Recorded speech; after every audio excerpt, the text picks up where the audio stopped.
One Saturday evening, a friend and I decided to take acid at his apartment.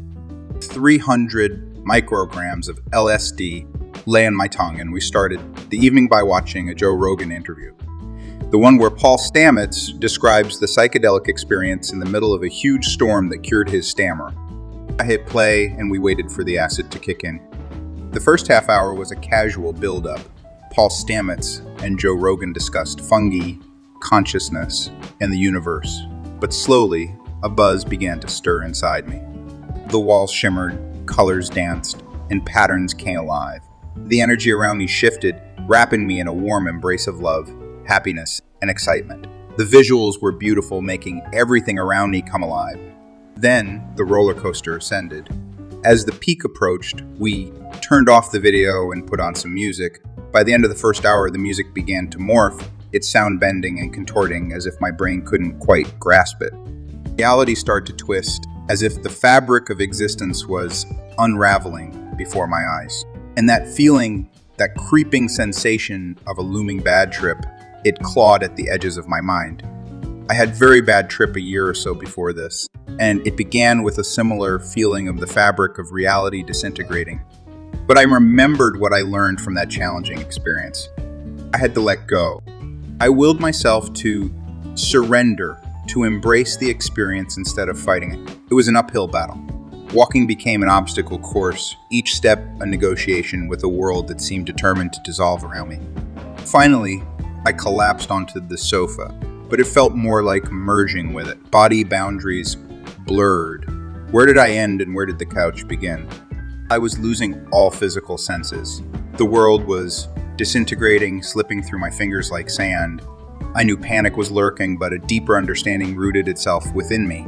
I had to ride this out, surrender to the terrifying whirlwind, let go with the flow.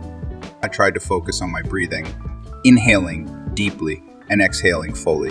But even the feeling of breathing started to slip away, and it felt like I no longer had a physical body to breathe with. For a while, I honestly thought I might be dying. Breathing became a distant memory. Fear mingled with the strange comfort of knowing this had to happen.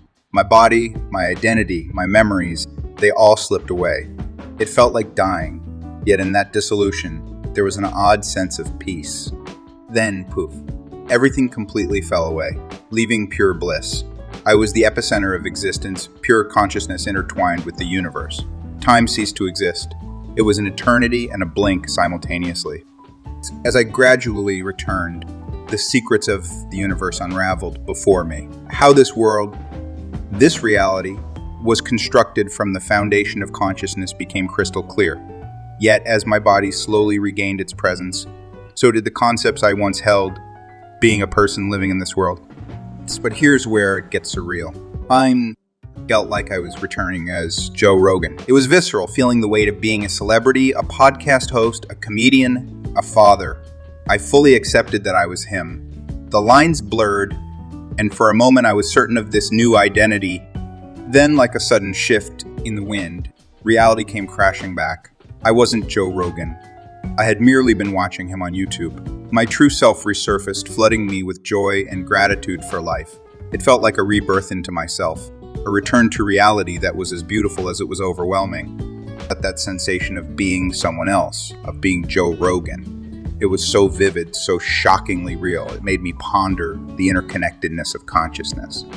Maybe all consciousness is one, and that experience was possible because fundamentally, we're all connected. It was an experience that shook me to the core, one that I'll carry with me always. The lines between reality and perception blurred, leaving me in awe of the intricate beauty of existence.